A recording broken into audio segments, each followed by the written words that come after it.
to choose one or the other. I can't do both.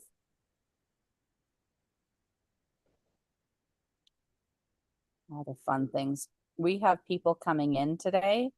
So we've moved over like 20 feet to this location to be able to let people seat, do all that. So it's very exciting. Last night we were at a networking event and got a couple of meetings booked, which was really cool. Very excited about that. And then I have a couple more deals that got sent to me. So we get to look at that.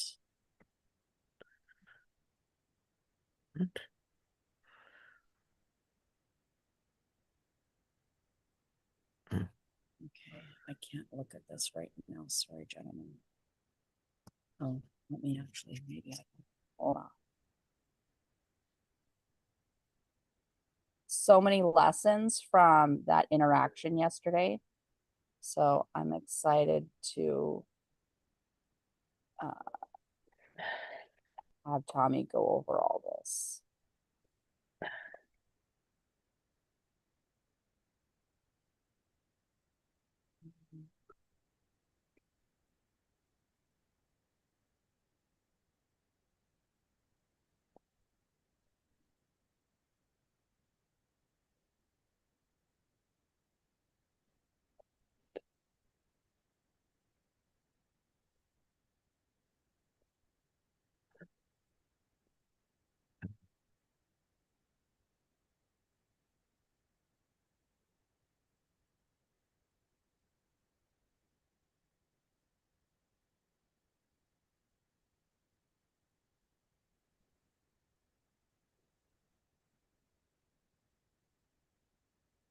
Are you guys, do you hear Tommy? No. We do not. So can't tell if he's talking to GPT or talking to the person.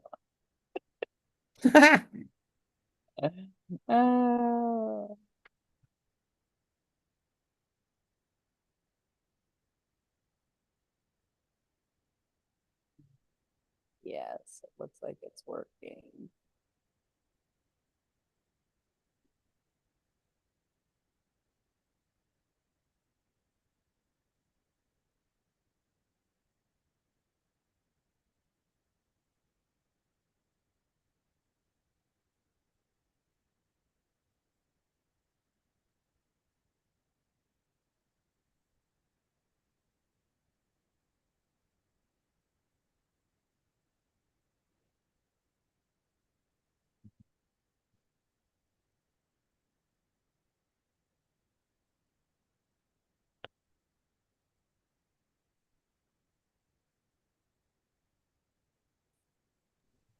And we are live on YouTube, so that's up and running. You're amazing. Okay, so now we got to get everybody to go into Facebook and go in and actually share. Share, share, share. Blake, do you know how to do that? Do you know how to share from mine into all the different investing groups? I can look. That's one thing I've been trying to figure out how to do is actually make posts where I can share the link, but I can try to look into the groups right now and see if I can do that, and I'll let Are you know if you, I'm not able to. hold on, are you logged in as me in your computer right now? I am. Okay, do me a favor. Oh, we've got people here. Okay. I got them. Keep going. I got them. Okay. Well, I was gonna, actually, you know what? I'm gonna show you this. Go ahead and share your screen. I'm gonna teach everybody this. Katya, Good morning. Dan is here. I love this. Okay, so go over and click on my name. Yep. And then go down. Down, down, down. Yep. Down. Now go and click. So on that video right there, the live, go down just a little bit and see where it says the little arrow forward. Click that. Okay, so now what you're going to say, we are running deals live through AI. Join us now. Link is in the chat. Okay, so now what you're going to do is where it says feed, click on feed. Well, first of all, copy what you just, yeah. That's interesting because normally when I click feed, it does a drop down and it lets me post it into groups. Oh, Interesting. groups. There you go. Groups. Yep, right there. Okay, so now, okay, so now what you're going to do, yep, there you go. Wealth-wise women. And then just go through each and every one of them. Actually, you know what? Close out of this for just a second. I'm going to try something else. Go into the actual video. So click on the actual live. So on that video Okay, right there. so now from here, there's usually a share button. No, not transfer. See down. Is there, see the little, yep, there we go. Okay, did it no, it's not letting you do it there either. Okay, go back to groups. And you're just gonna have to do one at a time. Normally it lets me click all the way through. So just every, so you can type in the word where it says search group, it says investor. So any and all investor groups, and just paste that piece that I gave you into each one of the groups, and then just keep inviting so you can stop sharing. Perfect. So I'm super excited. We have Dan here. Oh my goodness, you guys, we have another Canadian here. I'm so excited. Dan, come on. You gotta get why I'm so Yay! excited about this. That's funny. We got a foot and a half of snow yesterday, so I'm not happy about that. No, that's just wrong. You should not be dealing with snow. No, not in April. No, that's why I can't wait to get to Phoenix in like a week and a half. So I'm excited. Yes, it's beautiful here, by the way. Okay, so Tommy is attempting to fix. When your boyfriend's MacGyver, look out. We're doing a MacGyver fix. Nobody put the baby in. So somebody messed with my banner. They had a great big event here last night, and somebody broke my banner and didn't own up to it. So Tommy is fixing. And then he'll be on screen here in just a sec. We've got several deals that were sent to us, and I'm really excited to analyze them. So and several deals for raising capital. So I'm really excited about this, like really high double-digit returns on some of these deals. So I'm excited to be sharing this with all of you. We're almost done. Wow, look at you, Mr. MacGyver. My goodness. Ooh, maybe not. Okay, so let's just let that go for now. And let's, okay. That means we need 2 forks. Okay, no, let's start. Let's start the class because we got people here Start. now from, it's international. Remember what I told you yesterday? We're going to start the class with going back to yesterday's Zoom call, where I have to have a little bit of, I have to go eat a little bit of humble pie. So who wants to see a humble pie party? We're gonna have we're gonna eat a little bit of humble pie. I owe it to my partner Katya. cohort Katya to eat some humble pie in front of her so she understands how this is how business works. And Katya, did you see the information I sent you this morning about what's called E&O insurance? Yes, I actually read it right before the call. Nice. Okay, so what do you understand what it is? Just for everybody else. Here, I can actually also reference the exact GPT, but basically it's like the insurance, I guess, that protects you against the same example that Errors and happened omission. yesterday. So if you're misrepresented or they don't fully reveal all the information necessary. So here, let me actually bring it up if you guys want me to. Yes. because here's, I want everybody to understand this. And so Dan, just bear with us for a moment. We discovered something yesterday in a deal that we were in negotiation with that literally saved us probably $10 million mistake. So But it's still $50,000 for our time and energy. right. Okay, yeah. Errors and omissions insurance. And so it covers misrepresentation claims, negligence, mistakes, failure to disclose, breach of duty, which I Good think that morning. Come on in.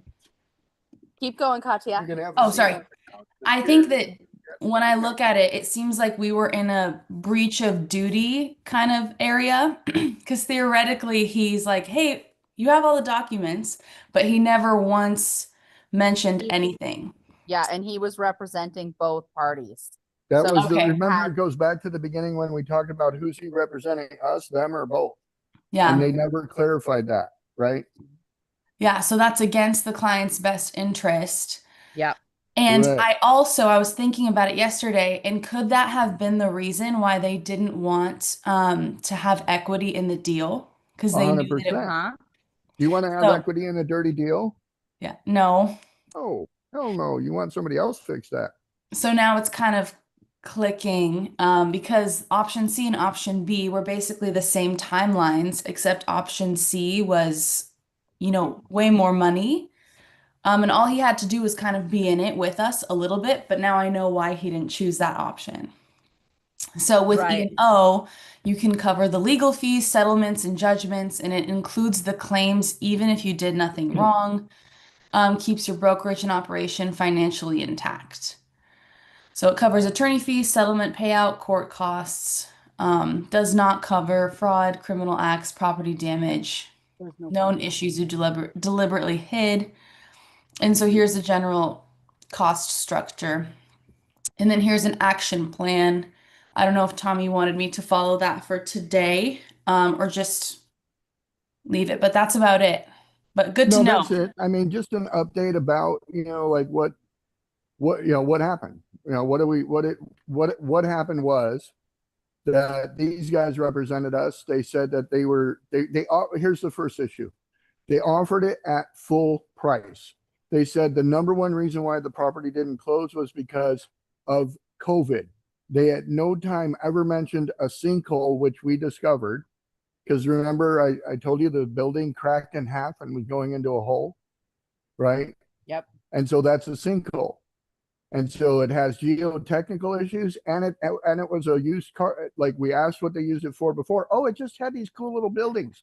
They never once said that it was a dirty junkyard that used to have cars there and dripping oil and gas all over the ground because it was a junkyard. Those things never get cleaned, ever. You can spend $10 million, you're going to come back out and say you still got contaminated soil. So when you Right. have to, if you choose to continue with a project where the soil is contaminated, do you have to excavate it all and get rid of the soil and put new ones? Yep. Or what they do, and I had 2 dirty gas stations in Florida that did this to me. They made me do what was called soil remediation, where they put a bunch of pipes in the ground and they run detergent down that clings on to the contaminated soil and pulls out the contaminations according to them. And it takes 74 years to do it. I'm like, well, so the guy that puts it in the ground, how the hell does that guy know to tell his great grandson to go out and check the dirt and see if it's still good or not? But that was a $22 million mistake on my end in 2007. Right? I bought that piece of shit in 2009. I was $22 million broke because of dirty soil. You think I want to get into that again? That's why I was acting the way I did yesterday. Play the clip. You got it up? Or no? We don't have Wi-Fi. Never mind. Sorry. I'm saved by grace today, God. Thank you for Well, the no for everybody Wi-Fi. who was there. Anybody So that was there, Yeah. seen me melt down, watched my ears turn red, and literally Oscar the Grouch came out of the freaking garbage can on that guy yesterday. And Katya, don't be laughing. I can't see you very well, but if you're laughing at me, Tina's laughing. everybody's laughing at me. Anyway, point being that I went back and analyzed, did a lot of self-analyzation about what I could have done. And the first thing, oh, it's 1212, make a wish. The first thing I could have done was taking the high road and like, you know, when he said that I needed to own my part in the LOI, I said, you're absolutely right. And at this point in the due diligence process, your property is overpriced. We'd like to change our offer. Right? Yeah. And so that would have been the high road right there. We But need to here's- change our offer. Yeah, I just need to add something in here. So for me, so then yesterday happened, last night we had another networking event and we're here having multiple conversations with people.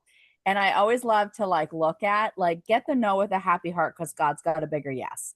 This is what I choose to look at things for. So last night, a bigger yes came through for this property. Are you ready? Look at Katia. Do you want to share with her? Omar? Yeah. Hmm. Potentially Potentially. a bigger yes. Potentially. You said for this property? Yes. Uh-huh. Yes. See, here's the Okay. thing. Just because we found out it was dirty property, just because we told the guy he needs to go work at McDonald's, because he doesn't know how to be a real estate broker. Just because we told him that he needed to go to the mall, work at a kiosk fixing phone screens, because that's the only way he should be able to be allowed to support his 5 children. I feel like it's important to note that he's got a piece of land that's valuable, and I know the laws and I know the rules. I know by law and by rule, he has to make a formal offer if we use a broker. Okay. And I'm going to call this the Wendon experience. How many Right. times did I make offers on that property in Wendon? I lost count. All right. I'm going to tell you 14 offers were made using nine different people on one property. And I whittled that property from $1.9 million to $660,000, take it or leave it.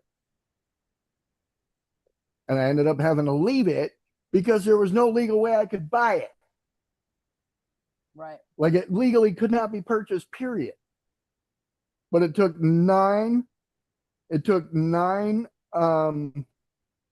people and 14 offers to figure out there was no legal way to buy the property, because it was a business. It was a real estate commercial business that went with the property and everything all combined, but it was under a sole proprietor's name.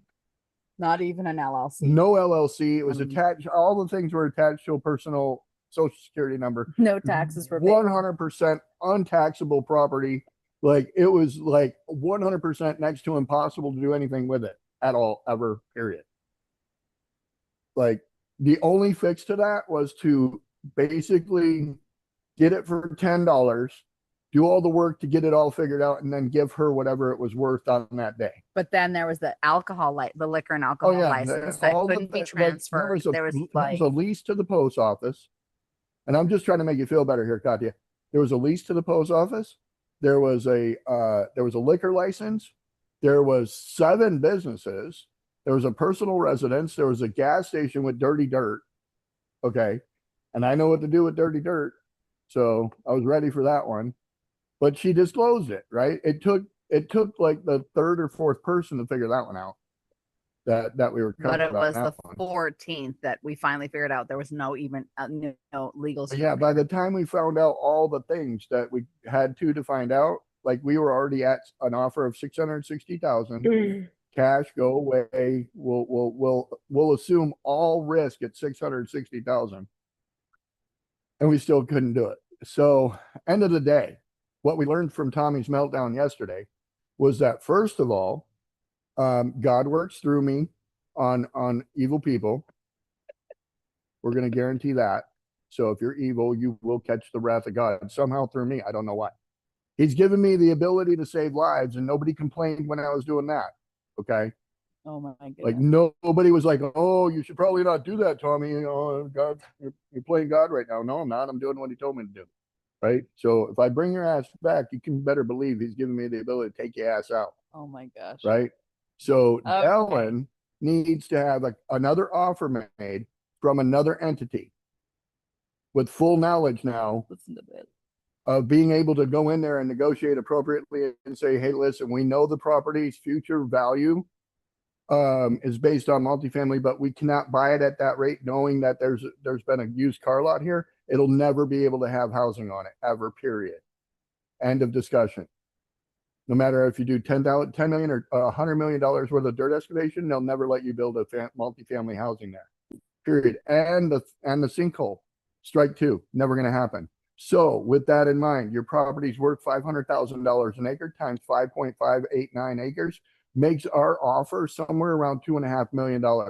We'd be willing to give you $5 million, but if it comes back that the soil and the dirt cannot be remediated, our offer is 2.5, and you will accept that offer or be taken to litigation in court for trying to sell some dirty dirt to the community. And the EPA will climb so far up your ass, you will end up paying $50 million to get it cleaned up over the next 78 years, says a guy that had to go through that on 2 gas papers. So there you go, Play with Katya. me. But it gets better because Omar's going to make the offer, and Omar's a guy that's wanting to build a battery recycling station where it doesn't matter if you clean the dirt, he's just going to make it dirtier anyway. How cool. right? So Get the know with a happy heart. So if you have dirty dirt, you can you still build whatever industrial? You just cannot if it's have industrial housing. and you're not putting people's lives in danger, like Mhm. saying, oh yeah, ready for this? Go Google the thing that happened in Oklahoma. I wish to God that Tracy Gore was in here.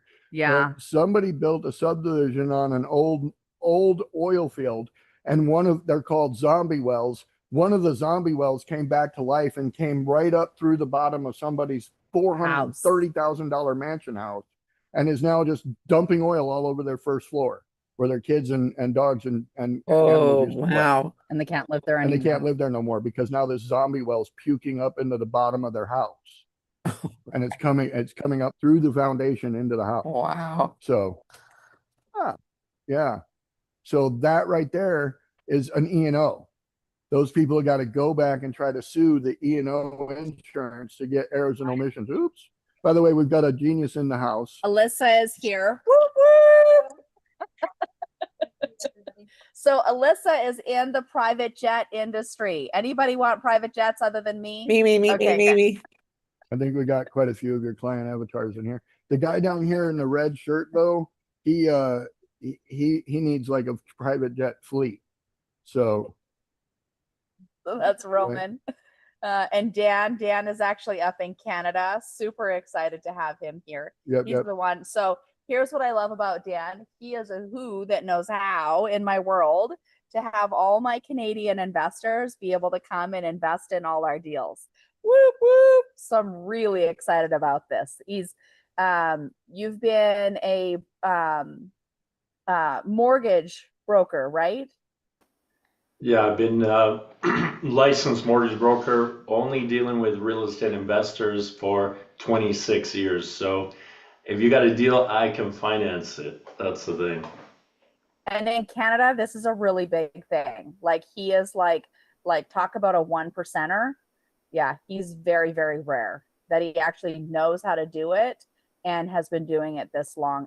And more importantly, knows how to cross the border and help Canadian investors invest over in the US. Because let me tell you, the Canadian economy sucks right now.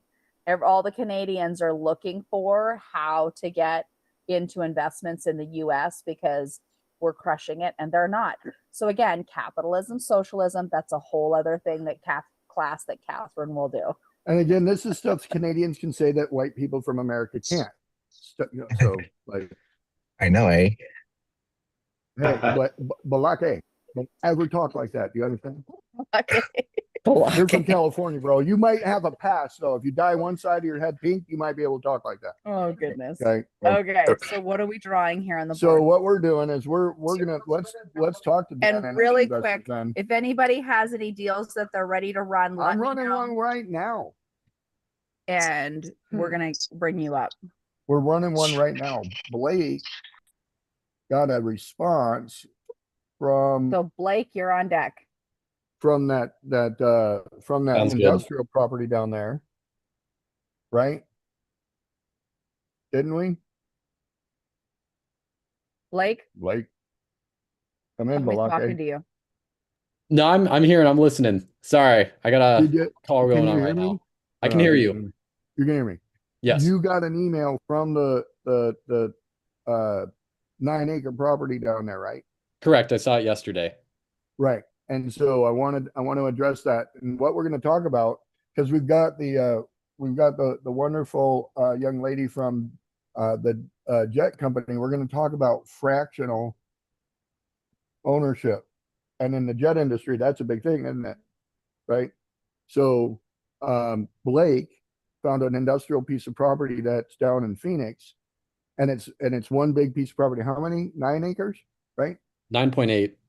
9.8, so almost 10 acres. We can divide that up into smaller parcels and sell it as industrial space for, say, for example, people delivering for Amazon stores or WhatsApp, not WhatsApp. What is it called? Whatnot. Whatnot. All these auction live selling stores, they need warehouses to put their surplus of inventory. So we could build on this fractional piece 10,000 square foot buildings and sell these lots for somewhere around $900 to $1 million with the building intact. And we'd be below market, but the way we're going to structure to buy it, I think it's at what's it at? 8.5, Blake? Yeah, 8.5 million. So at 8.5 million, if we divide this up and plan to build these out at $1 million a piece, and we've got 5 of them, I got to figure out how to map it. But if we did each one at $1 million a piece, we're not making money, right? So the fractional part of that kind of slides away. But where we know is if we don't actually build it, if we don't actually build the building, and what we do is we just sell it based on the square footage and the ability to put a building there, now we can increase the value of the property, right? And I feel like that relates over to the fractional of a jet, because I've done some research on it. They can sell a jet.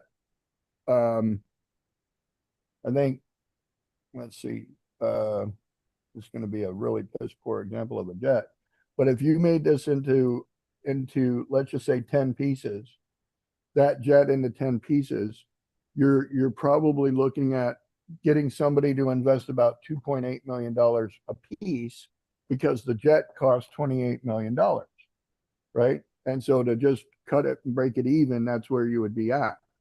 They still got to pay for the flight and the gas and all the stuff, but they And the get the maintenance. write-off of the jet by investing the $2.8 million. Now, if they did that on if they were able to do that on a jet that didn't cost $28 million, but cost $8 million, the jet company makes a lot more money then, right? So if they bought it at 8 and fixed it up for 2, they could probably make it worth 28. And what that does is creates an $18 million spread. And so that is what would then be used to pay back investors that helped you get this done. And if you did that and multiplied these jets by 10, which you're a charter company, you should want to try to have as many options as possible, right? And so this is an example to Blake of how do we make this worth more? And it's by putting this part of that together, by building these out as pad ready, and then offering a financeable way to get into it. We can actually sell these things for closer to $2 million, because we're making it easier for them to get in and get on it. And so by doing that, you're able to increase the price of it. Instead of it becoming a wholesale, you value add it to the point it becomes a retail. And so an example of this is there's actually somebody online teaching people how to make easy money. It's called like Easy Money TikTok channel, right? The guy says, go and start a what's called a ghost kitchen, take pictures of Wendy's hamburgers wrapped in craft paper and tied with twine on a really cool backdrop, and say it's a $30 burger delivered to your door, plus delivery fees, of course, because you got to get it on Uber. But Uber orders through your ghost kitchen this $30 burger. You immediately run down to the Wendy's that's in front of your apartment, grab 2 of them, put them in there, and send them off, and you paid They spent $67 on what you paid $5 for, People are doing this. and they're doing it, right? And so it's no, by no means right, ethical, moral, or anything like that. But people are buying convenience. That's what it shows me. The marketplace shows that people want the convenience of having it just super easy to go turnkey, right? And so when we look at the fractional jet model, and we're able to understand that you're able to give them the depreciation and all the things to do that in that ownership model. This is how things like Turo got started, Uber got started. I It's like all to tell people convenience. I don't want to be Uber. I want to be Lyft. And people are like, why? And it's like, because as Uber, people still use me as Lyft, but they call me an Uber, Right. right? And so if something happens in my Lyft, they're like, oh my God, I got totally screwed on an Uber the other day. I totally skipped the bullshit as a Lyft, right? And so, not that I want to, but I'm just showing you the benefit to being second to the race is that you know, people don't say I'm going to Lowe's, they say I'm going to Home Depot. And where do they end up? The Lowe's parking lot, right? Because there's more Lowe's than there are Home Depots. But Lowe's don't care if you call it Home Depot. They know they're going to make your money, right? Kleenex, they're not Kleenex, they're tissue. Right. Everybody tracking? Yep. All right. So So back to like- Blake's property here. What I was analyzing was, if we raise the capital to do this, they want almost $10 million to get this done, right? 8.5.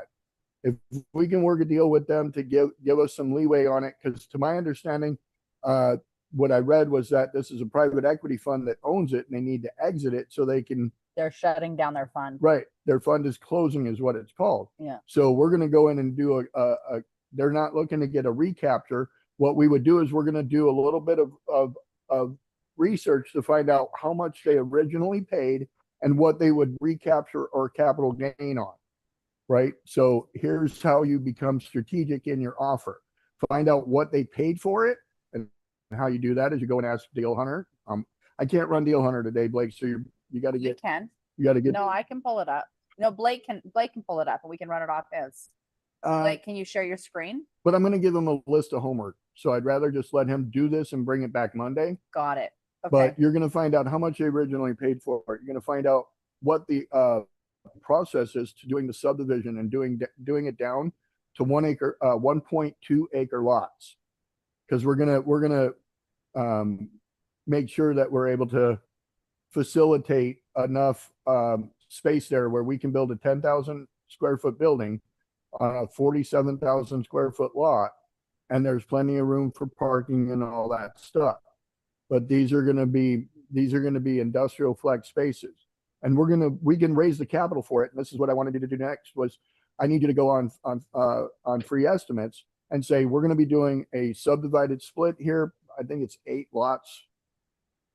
If it's 9 point blah, blah, blah, I think we're going to have 7 lots with space, but you're going to ask it to run all the infrastructure numbers, all the soft costs, take it through to pad development. We're not going to do the buildings yet because we're not going to fund the buildings. The next buyer is going to fund the buildings, because once we get this all papered and shovel ready is what it's called, we're going to sell it to the developer who's going to take it all the way through to 7 buildings and selling them to, end operators. Okay. So it's a growth pattern going up, but our goal in this is to get this shovel ready for a developer who wants to build 7 industrial buildings. We can even pre-sell them for them, right? And that would be great too, because remember, what is capital? Capital's contracts, right? If I got contracts, I can then sell those contracts with this as these are pre-sold buildings. Here's a contract. They're willing to pay 2.5 million if you finance it, right? And you can set up the note. So if you structure the note, how did we receive the deal, Katya? We received the PSA with a freaking deed of trust. That was another red flag I didn't call out, but it came with a deed of trust and the promissory note attached to the offer. So tell them why those are red flags. Well, the just so everybody reason why it's a red understands. flag is because we never even got through due diligence or negotiation. They're already wanting to put us under financing immediately, which means it takes longer to get out of the deal because they've got a mortgage on us now instead of oops, here's due diligence showing that you guys have dirty dirt. They can force us, the minute we sign that PSA, they can force us to buy their dirty dirt. So do you see now why I want to go after their E&O insurance and tell them that it cost us $50,000? It cost us $50,000 to do the due diligence when it would have been a simple conversation. Hey, by the way, this is dirty dirt. Yeah. So that's why we're going after their E&O insurance. If you want to, Katya. And given that he was representing us and he did not tell us that and said that it was up to us to figure that out, like, given he's representing us, no. Right. Number next. I'm sorry. I apparently I got trauma from this. I got to go to counseling this weekend. Okay. I'm so sorry for traumatizing you, No, Tommy. honey, it wasn't you. It wasn't you. Ready? Catherine said that what happened yesterday was I turned into the land shark that when Telegram, Candygram, Didn't you guys Pizza all see Man. that yesterday? and then literally he's like, He just- he just opened the door. He's like, come on, you got to take some ownership too. And he opened that door and I went, sorry, bro. Totally. What we're talking about is if you Google YouTube land shark, there's all these skits on it, and it's this whole It's a Saturday Night Live Yeah. skit. A An lot of old my- Saturday a lot Night of Live my skit. life is based on Saturday Night Live, apparently. okay. Okay. So if I stand here and go, you know where I get that from. But then you got to do this.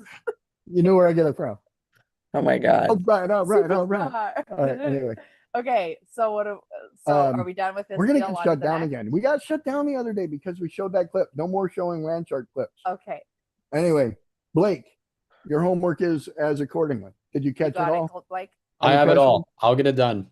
Any Okay, questions? cool. Good. All right.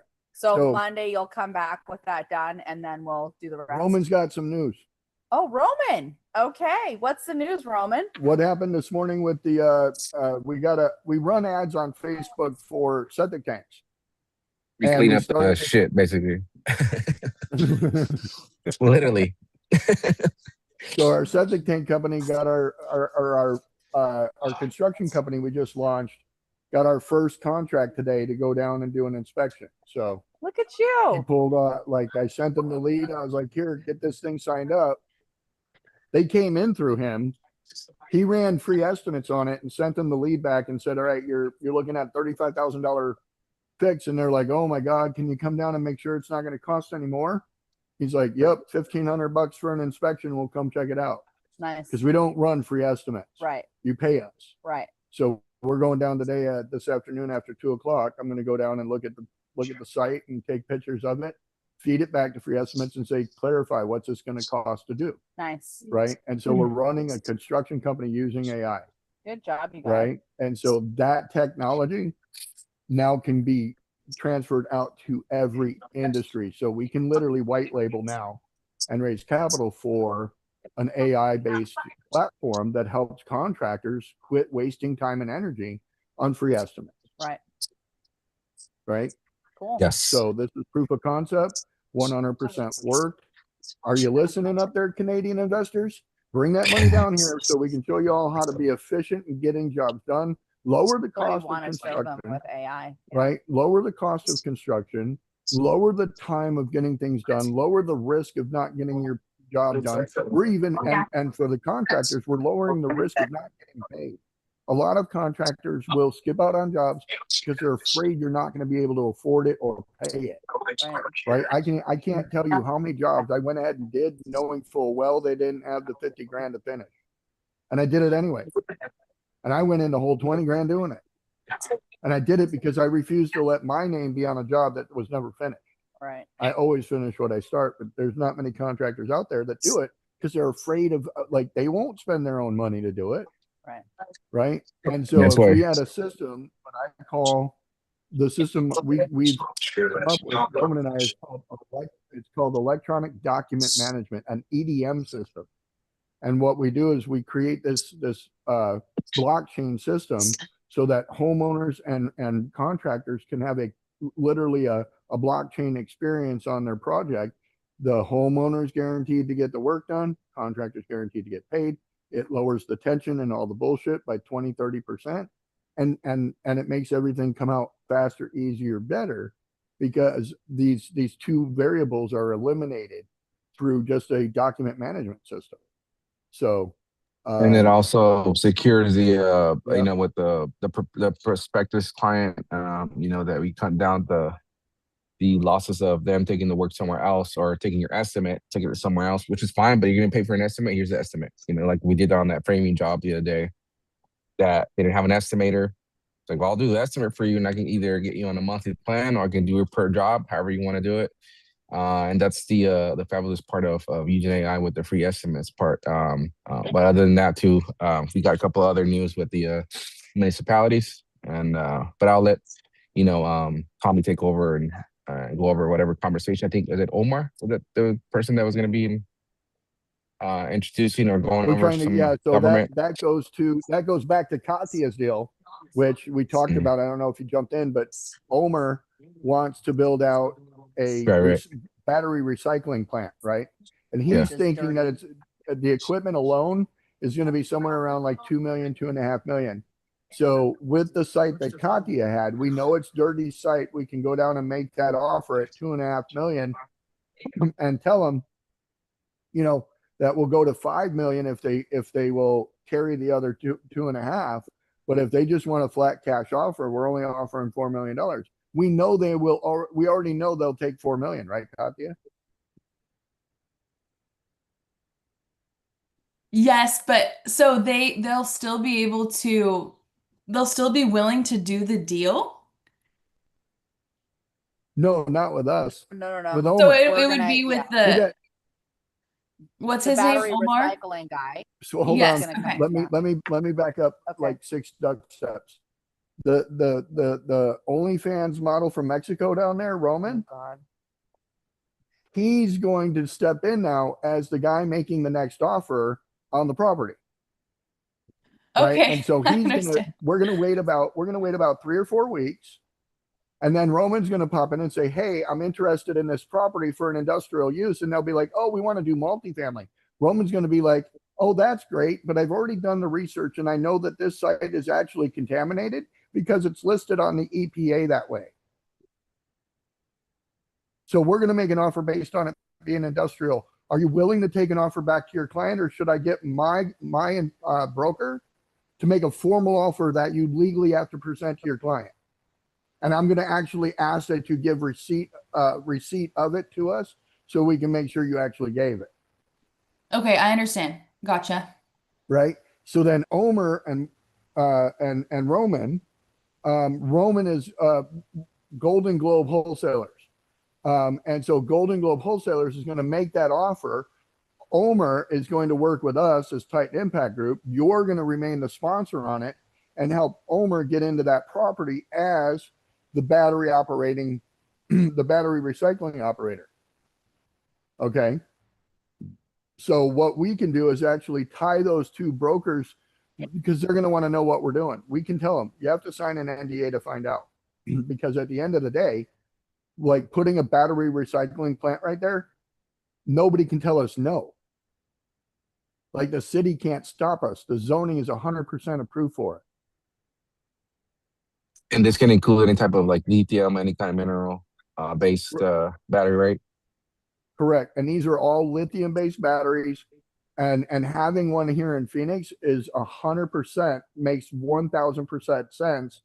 And we don't have to worry about noise down there. We're right next to the highway. Like all the things are perfect for a battery operation like that. But the dirt is only worth like at tops $500,000 an acre. And we can prove that through comps. We bring them the comps and say, industrial land is only going for this, especially when it's dirty and needs to be cleaned up. Yeah. And so they can't fight against that. Right. And so Okay, that understood. I feel like that's the way to go about doing that with Omer and Roman down there. So Roman had some good news, but he also added to it some other aspects. So I forgot we were going to talk to Omer, but we can lock Omer into that. Because again, for Omer's project, we need to focus on it being more than $10 million. He thinks it's only 2.5 for the equipment. So then we double that. Yeah. And then we buy the land at 5. That's 10 million right there. Right. right? And these are just soft numbers we're throwing around. We'll probably go up to 15 million. Because I still feel like that property is worth $15 million with something operating on it and a business, functioning. So with what Omer's talked about as far as his investment, the return on that investment off of the rare earth minerals that these things produce, it'll be, quite extensive. So what time it is? So 9:42. 9:42. I want to give some attention to our guests. Yes. So since our last meeting, what have you been able to discover? So, like, I've already set up for my personal. I'm starting to use Marvelism. I bought Yay. the blog, bought the book. Grab the, there you go. So she's doing her homework. Yes. So getting all the resources that I need to set myself up. And then I was thinking also about like our conversation about how to approach my company PrismJet on how we should do it. And I think what I was listening from the last conversation is right now it seems like the private jet industry is really focused on the short-term goals of like, okay, how can we make our company better in the short term? And they're not really thinking about the long term of what you guys are thinking as far as like the future is AI. Like this is the platforms, whoever comes out with the first full like type of private jet platform, whether that is a personal private jet company or it is another company that's AI or based. The private jet industry is just, I feel like very like narrow-minded and not thinking about that. So I think the approach needs to be like, here's AI to help your short-term problems. And then we start pitching slowly, like, okay, like we were able to solve the short term. This is what it could be in the future, instead of throwing, oh, this is the big future, because they're so right now narrow-minded, and you guys have that experience, speaking. 100%. Yeah.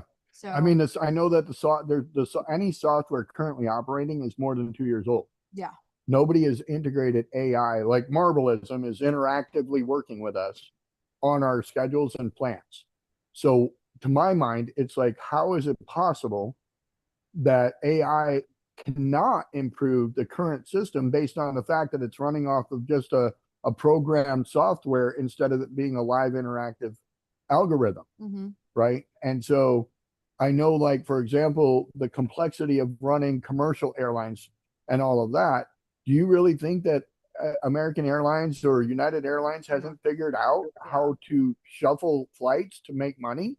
right. And so how did they do it? Like, and so by volume and scale, of course, there's a lot of leeway when you go that route. But then how do you transfer that into private jet is by looking at it and saying, okay, can we use AI to model commercial at a downscale? Because again, when you're operating 250 units out of across the country, it's super easy to reroute and do maneuvers. When you only have 7, not so much. Yeah. Right. So what you would end up doing, and this was an idea that hit me after our conversation, where you have a pretty consistent amount of travel, like you could utilize AI to kind of look at your data and tell you, we have a lot of dead legs coming back to this particular area. How can we get people to take this dead leg to this area, enjoy an activity, and then find them a way back somehow on a commercial? Or because a lot of people, I'm not saying a lot, I will say a lot of people, because the avatar for private jet use for personal or business use is very small compared to the general population. So how do you give, this is like the back in the day, to get on a cruise ship, you had to have a fluency, or you lived below deck, right? Like you lived below the water line, as they said. So, and there was 6 floors on the Titanic that were below the water line, or 8, right? And so that was those, and there was 3 times as many people down there as there was on the upper decks, right? So this is you can help AI understand it by saying, okay, we've got this yacht or this cruise ship situation. How can we learn from what we learned on cruise ships, where now just about anybody can get above the water line on a regular cruise ship? Like, it went from being only the elite to now, like, all you need is a good tax return to get you on a cruise. Yeah. No, I was thinking about so many things. Like, there's so many different audiences for private jet. Like, there's AI that we can use for operators, for the retail, for the broker, for the public. Like there's so many avenues that we can do. And then also for the individual company and then overall the industry as a whole that we can think about how we can use AI. And just from like thinking about it from what you're just saying now is being able to utilize those empty legs, look at them and say, okay, this is the amount that, and then figure out what you're saying. This is the cost of it, but then here is how to get back on a commercial flight. So it does the whole thing for you. You got to figure out it's how a- to problem, solve their problem all the way around in Mhm. order to get them to buy the beginning of it. Right. Right. So, and to that point, that's what we're doing here with this property, right? I've seen people fractionalize a jet, and to me, it's just a break even, and it doesn't make sense in my head. Right. And then when you figure out the actual like return that they get, this is their risk mitigation for investors and the owner of the freaking jet. Because really, at the end of the day, when you fractionalize a jet, you have a master owner of all the fractional people, right? And so that master owner is the one that enjoys this level of return down here. If that's even real or fake, I don't know. But at the point is that they're basically able to double their money when doing it in a fashion like this, which just only solves one problem, not all, Mhm. right? And that's what we call the win, draw, lose, because the person that wins is this guy that finds the deal. The person that loses is the one that's paying this over here for this right here, which is inflated by that. Mhm. And really what it comes down to is all these people now draw, instead of actually win. Like we know that there's like almost a 250% increase in that between the maintenance of it and the ownership of it. The chartering of it is the difficult part. Mhm. Making the money off the charters is where the bottleneck is from what we've understood, Yes. right? Because owners can make big money, people fixing them can make big money, but the people flying them and flying on them, Mm-mm. not making big money. The people like the operation that like NetJets and FlexJet and all the bigger companies, how they make most of their money. And that's why they don't do really, they do floating fleet. So Right. none of their aircraft are based in locations. It's just constantly like an Uber going back and forth wherever the demand is. And then that's why they can like charge whatever they charge and people pay a fixed rate.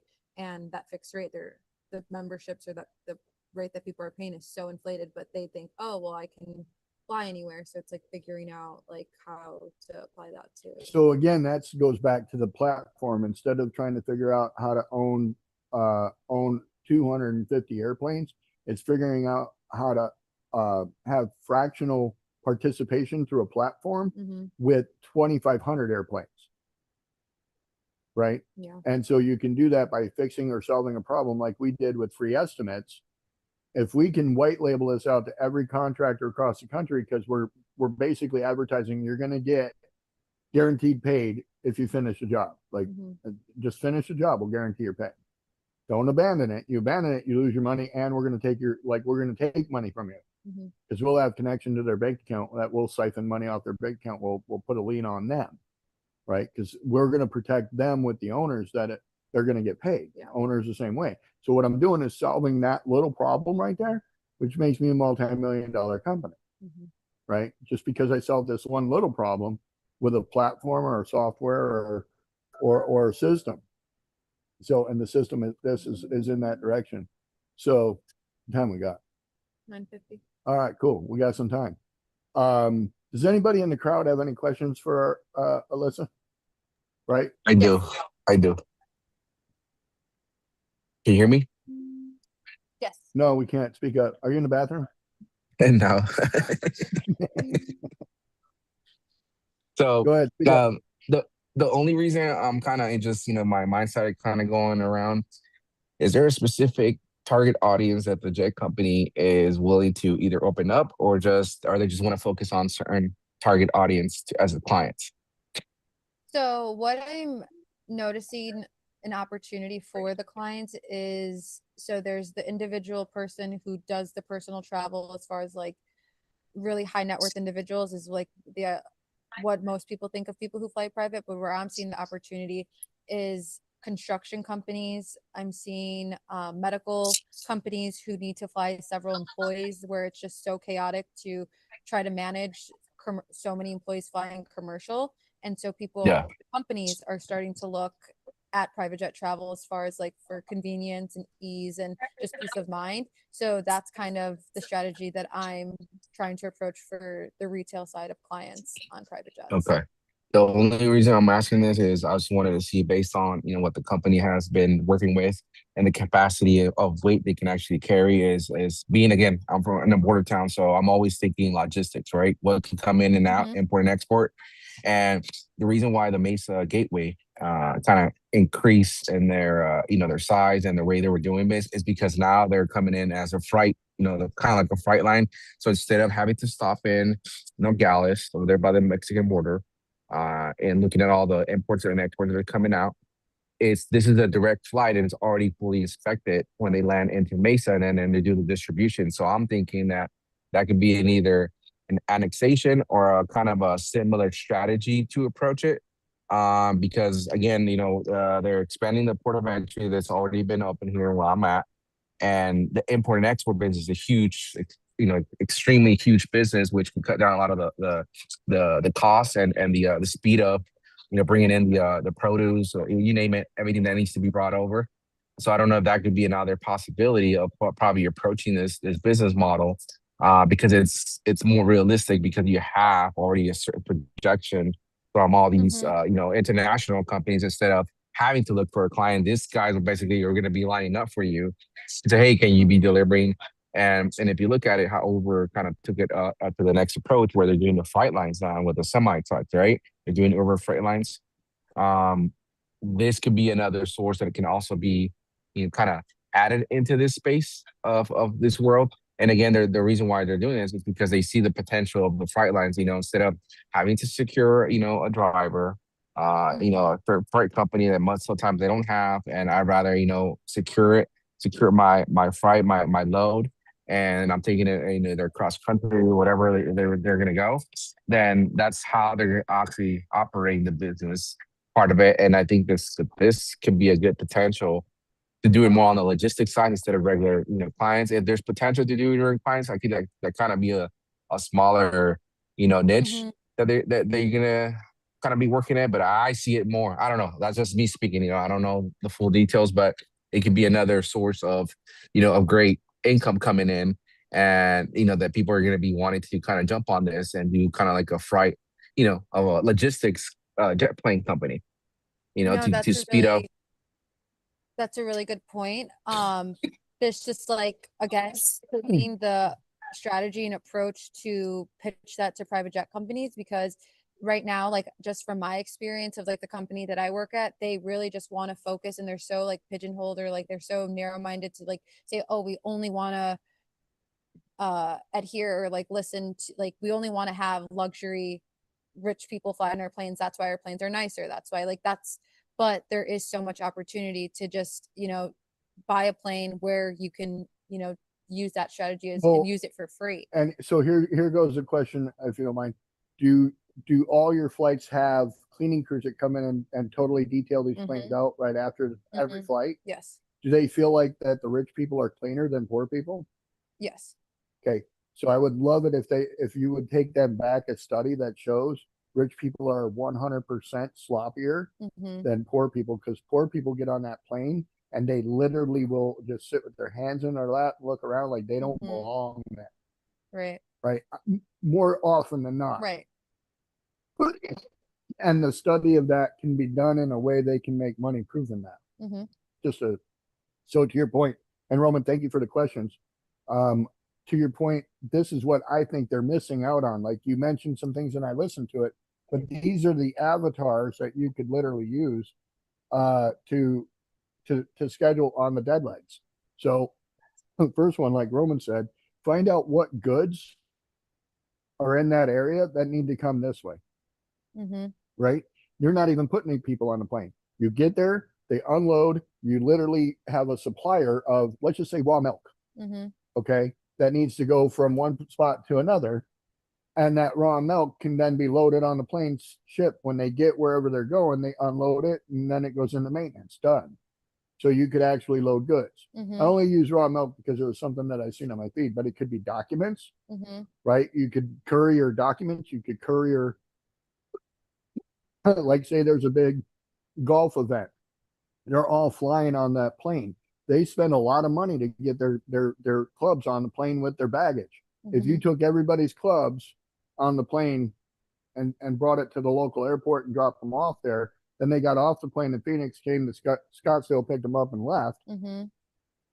Now you're No, doing that's golf perfect. clubs, right? Right. Just goods. How do you do the goods? Right. The second thing, workers. You mentioned workers. We've talked about blue collar workers. Mhm, Like if there's a blue collar worker 50 miles away from a private airport where they don't have to go through a 2 hour drive to get back to the main airport and go 2 hours through security and just to catch a 90-minute flight back home. Like, and you can give these guys that opportunity and they can work out schedules with you guys that, okay, we're going to all be here on this day. And then you can set up and schedule a dead leg for them. And you're instead of trying to fill the idea is don't try to fill the dead legs at the last minute. yeah. Fill the dead leg and then tell your private jet flyer, hey, is it possible that we can fly you in 12 hours early, 6 hours early?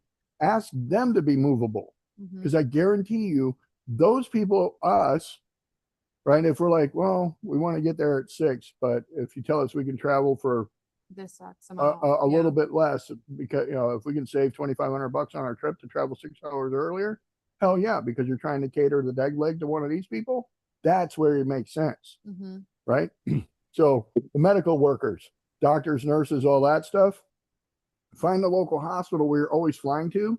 Like you did the homework and discovered you fly to Westlake, Utah all the damn time.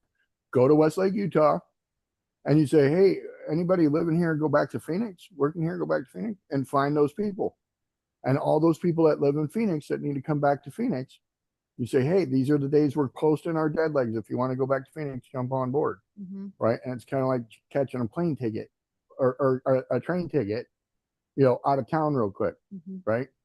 Offer the vacation is the next thing, the third space. That's what I call third space. Third space is a shift over. They do this in Orlando all the time, where you go to Orlando, you want to go to Disney World, you walk into a Denny's, a IHOP, or anything like that. They say free tickets to Disney, 4-day pass, right? You go over there, you fill out the information, find out that you got to do these tours that last about 4 to 6 hours on a freaking on a timeshare down there, and you got to listen to their timeshare speech. They do what's called a third shift, okay, or third space. The third space is okay. Too many people signed up for the program, but what they need to do is shift you over to another timeshare, Mhm. okay. And so this is where you're like offering people the opportunity to just fly up, and this is where you're tying them back to a commercial flight back. You're putting them on a train to go back. You're creating the experience for them regardless. Yeah. Right. And you're saying, hey, we have these vacation packages that pop up once in a while. Fly from here to here. And then we're going to set you up on a train ride from here to here. And then you'll end up back over here to here. It's a 4-day thing. Mhm. Right. The next thing is the adventure. That's kind of what I just described. You're setting them up on the adventure. The family travel, like showing that if they buy a dead leg for just say $5,000 and they can fly 9 people, now you divide 9 into 5, showing them that it's cheaper to fly that private than it is to take 9 people on a commercial, right? And then you've got the round back for drivers. You find truck drivers that have deliveries in that area. You go, where, can we get you back to a metro, and then you can take a plane back, because most of these guys, they got to find another vehicle to take back or get on a commercial and fly back, right? Mhm. So these are the 7 things that I thought of just in conversing with you from the last time, that these are the avatars that you can probably take a look at. What time we got? 10 o'clock. We are at 10:01. Did everybody have a good week? Yep. Good. Then go have a great weekend. I'm going to wrap it up with a prayer. Heavenly Father, we thank everyone for the blessing of this day and the blessing of the life that we have. We ask that you continue to bless and guide us and help us to get all the things done that is in your will. In your name we pray. Amen. Everybody, see you guys on Monday. Blake, I think we should probably get together this weekend about the Facebook stuff and the social medias and understand where we're at. I went on Catherine's social media this morning. She has absolutely no posts, just live after live after live. Right.